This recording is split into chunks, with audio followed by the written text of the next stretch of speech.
السلام علیکم، بسم اللہ الرحمن الرحیم۔ یہ بھائی صاحب نے سوال ارشاد فرمایا ہے کہ عورت حیض کی حالت میں نماز تو ادا نہیں کر سکتی۔ بالکل ٹھیک، کیونکہ ان ایام میں عورتوں کو نماز معاف ہوتی ہے، قضا بھی نہیں کرنی ہوتی، بالکل معاف ہوتی ہے، انہوں نے نہیں پڑھنی، بعد میں بھی نہیں پڑھنی۔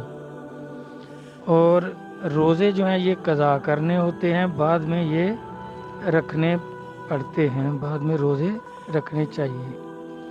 اور اس طرح کہ بھئی زبانی ذکر اذکار، اس کے بارے میں نبی علیہ الصلوۃ والسلام کی حدیث مبارک ہے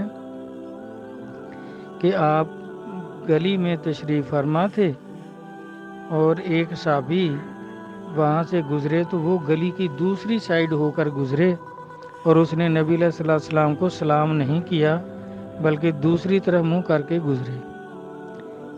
جب آپ کے پاس سے گزر گئے تو نبی علیہ الصلوۃ والسلام نے آواز دے کر اس کو بلایا اور پوچھا کہ بھئی تو نے سلام کیوں نہیں کیا اور دوسری طرف منہ کر کے کیوں گزرا ہے؟ تو اس نے عرض کیا، یا رسول اللہ صلی اللہ علیہ وآلہ وسلم، میں جنبی تھا، میں نے ابھی غسل نہیں کیا تھا، تو میں پاک نہیں تھا، اس لیے میں نے آپ کو سلام نہیں کیا، آپ کے دور سے گزرا ہوں۔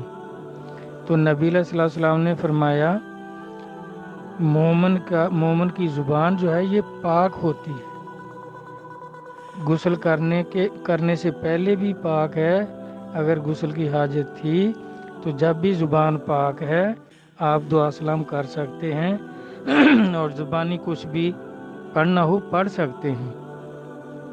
تو اس طرح چاہے مرد ہو چاہے عورت ہو تو وہ زبان سے کچھ بھی پڑھ سکتی ہے، کیونکہ زبان پاک ہے۔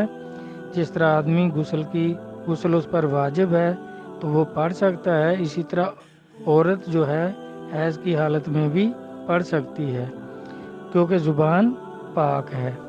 ایک دوسری حدیث مبارک ہے، اماں عائشہ ام المومنین رضی اللہ عنہا نے عرض کیا کہ یا رسول اللہ صلی اللہ علیہ وآلہ وسلم، مجھے یہ حیض نفاس کی حاجت ہو گئی ہے، تو اب میں کیا کھانا پکاؤں یا کسی چیز کو ہاتھ لگاؤں یا نہ لگاؤں؟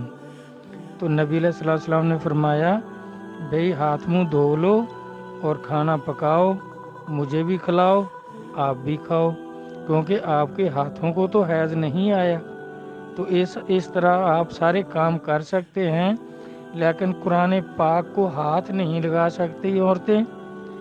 اسی طرح آدمی بھی اگر اس کو غسل کی حاجت ہے تو قرآن پاک کو ہاتھ نہیں لگا سکتا، زبانی اگر کچھ پڑھنا چاہے پڑھ سکتا ہے۔ اور اسی طرح عورتیں اور مرد جو ہیں، کیونکہ سرکار میں مومن کی زبان پاک رہتی ہے، تو دونوں حالتوں میں بھائی آپ پڑھ سکتے ہیں، عورتیں بھی پڑھ سکتی ہیں، لیکن نماز نہیں پڑھیں گی، روزے نہیں رکھیں گی، نمازیں معاف، روزے قضا کرنے پڑیں گے، اور باقی جو کام ہیں وہ عورتیں کر سکتی ہیں، کھانا پکا سکتی ہیں۔ زبانی جیسے کوئی کام شروع کرنے سے پہلے بسم اللہ الرحمن الرحیم پڑھنا ہے تو یہ بھی قرآن کی آیت ہے، وہ اس طرح پڑھ کر ہی کام شروع کریں گی، اس میں کوئی حرج نہیں ہے۔ نبی علیہ الصلوۃ والسلام کے ارشاد کے مطابق کہ مومن کی زبان پاک ہے۔ اسی طرح مومنہ عورتوں کو کہتے ہیں، مومنہ عورتیں، ان کی بھی زبان پاک ہے۔ تو امید ہے سمجھ آ گئی ہوگی، تو اگر کوئی مبہم رہ گئی ہو چیز تو دوبارہ ارشاد فرمانا، میں پھر عرض کر دوں گا۔ اللہ رسول قرآن و حدیث کو سمجھنے کی توفیق عطا فرمائے، آمین۔ اللہ حافظ۔